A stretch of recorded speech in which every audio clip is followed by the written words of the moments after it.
May ask to former Senator, bakit po nyo sinabi na piki ang war on drugs?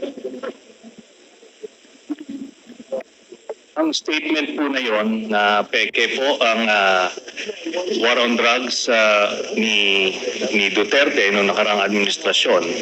Ito po ay bunga nung nakalap namin na impormasyon at ebidensya nung kami ay nag-iimbestiga nila Senator Laila de Lima at dun sa aming sariling pagkalap na impormasyon at base na rin dito po sa testimonya, Mr. Chairman, ni Arturo Las Cañas sa ICC na naisumite niya at nagkaroon na rin ng kopya dito po sa Quadcom at doon po doon sa kanyang video.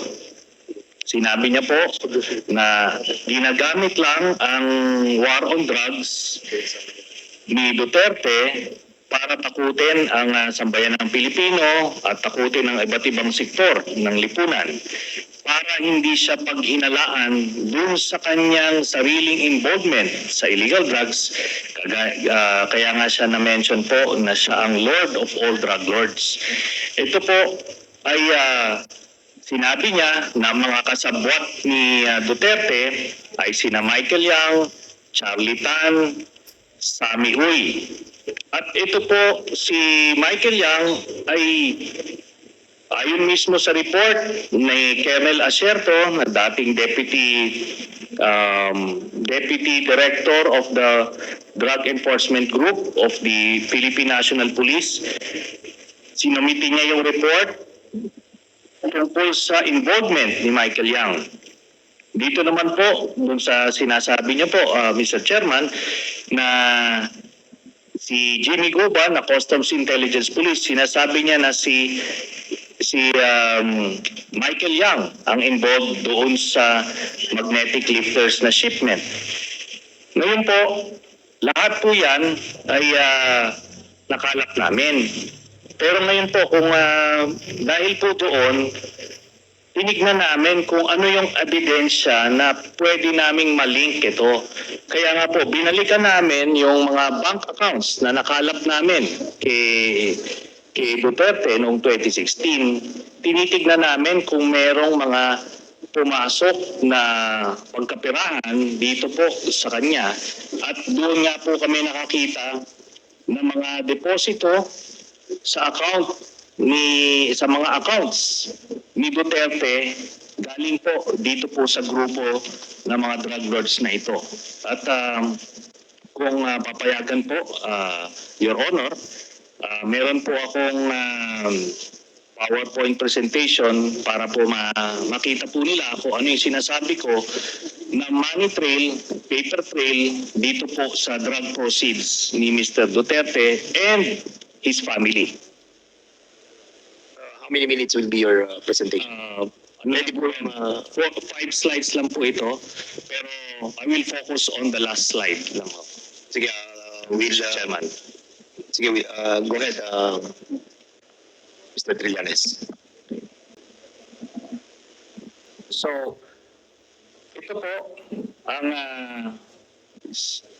sige, doon po sa mga unang slides muna. Ayan. So, ito po yung mga bank accounts na nakalap ko po ito noong 2016.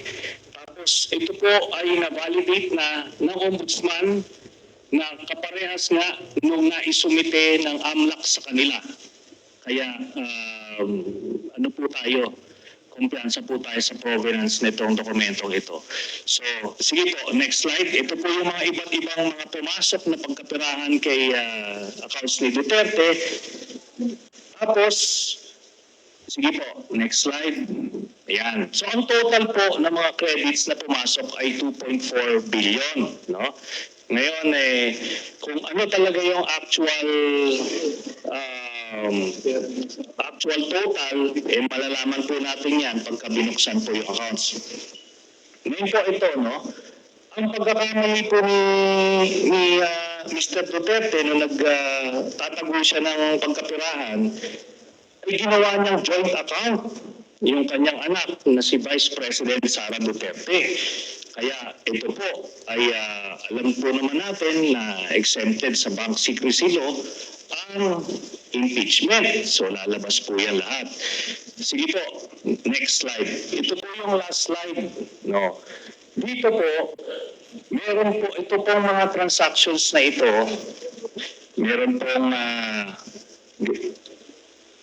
kay Vice President Sara, meron po kay Duterte, meron po kay Baste Duterte, meron kay Pulong Duterte, at meron po kay Hanilet Abansenya. Ito po mga ito ay mga managers checks under their name na ang origin po ng account ay yung isa doon sa mga drug lords na minention ni Las Cañas na si Sammy Uy. Ito po, ano ito? Siguro ng mga panahon na yan, 2011 to 2013, medyo kumpiyansa sila sa kanilang mga gawain. Kaya may physical na checks, no? Pero after that, ang mga deposito diretso na sa account, so wala nang paper trail. Pero makikita natin dito yung pattern po, Mr. Chairman. Magdidibidendo yung drug lord dun sa pamilya nila Duterte tuwing October at April. No? Kaya sunod-sunod po yan.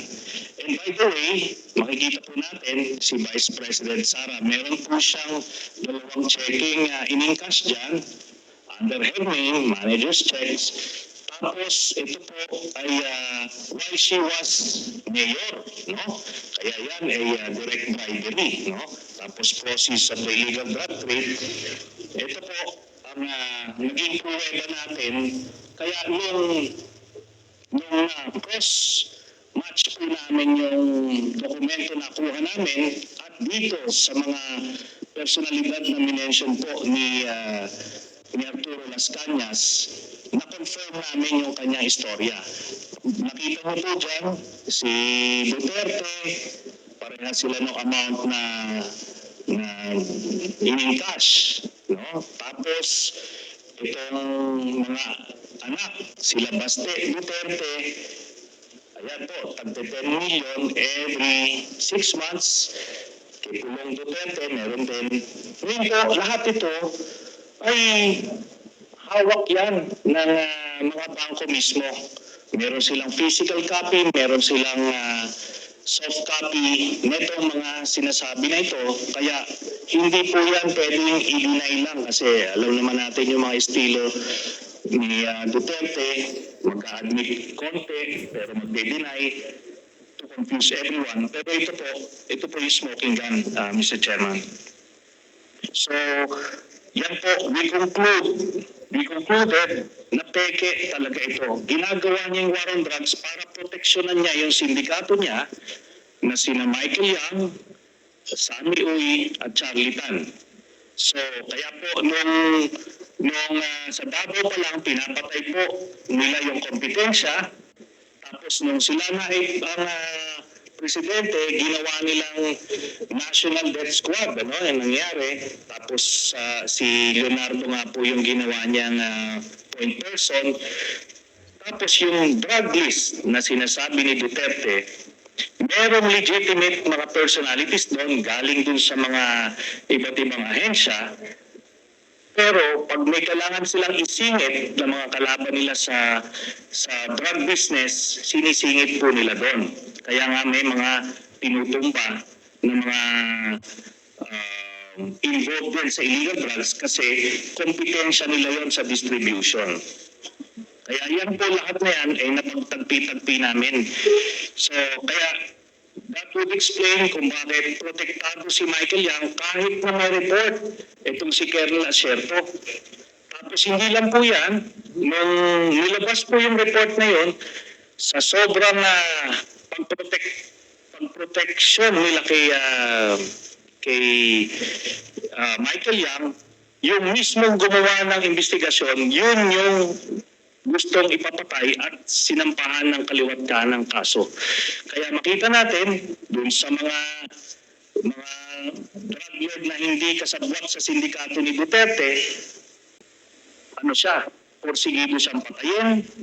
Pero doon sa kanilang grupo, itong mga ito na mention, Michael Yang, Charlie Tan at Sammy Oy, protektado hanggang ngayon. Ni nga yung PDEA director ni Duterte na si Wilkins Villanueva, ni hindi nga masama sa drug list hanggang after noong 2022 si Michael Yang. Yun po ang dahilan kasi binilin po sa kanya yan ni Duterte. Salamat po.